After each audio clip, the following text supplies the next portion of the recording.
Dan O'Reilly, at best what you do is offensive, at worst it incites harassment and violence. No, do you know what? From the beginning that I started with the character Dapper Laughs, it caught on really quick that that type of humour was really popular for a certain demographic of people. Like the Facebook page blew up, and at the time I didn't think that so many people would end up seeing it in the end. It became very popular, and I kind of got a little bit carried away with it, to be honest with you. So when you see that now, what do you think?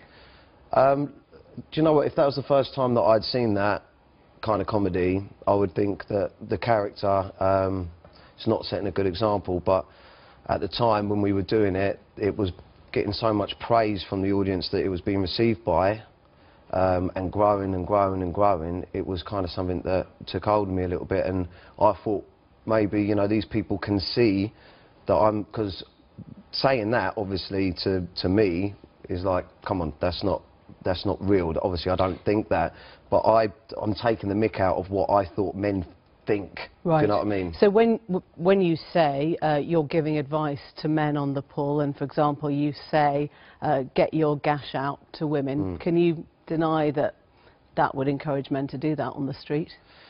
Yeah, potentially, of course. You're right. It's you know, it's wrong, but well, I'm not going to say but to me, I didn't see it as me was saying it. I was creating this character, and I was really pushing the boundaries with the character because it was popular.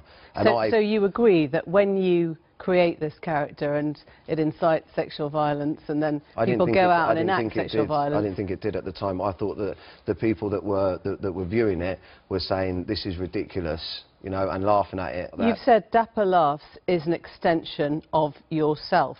He allows you to do things you wouldn't normally do, and you blame it on him. It doesn't sound like satire at all. It sounds like an excuse. Well, that's not the attitude that I did have with it. Do you know what, to be completely honest with you, it was great at the beginning for me. It's completely ruined everything that's going on with me as a comedian. I mean, just another line that came up, just show her your penis. If she cries, she's playing hard to get. There was a bit in the film we saw where you're holding up a knife and you say, lift up your fucking shirt.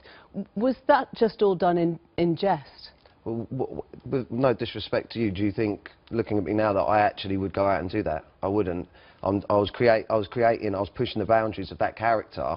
But what you're saying is that women who say no don't mean no, and if people watching you think that's funny and they go and enact that, then that's the consequence of that makes me sad to think that if someone had done that and I was responsible for that, it's terrible. That's why this week, the bad press and everything that's happened, I've stopped and said, you know, it's wrecked my life to a certain extent.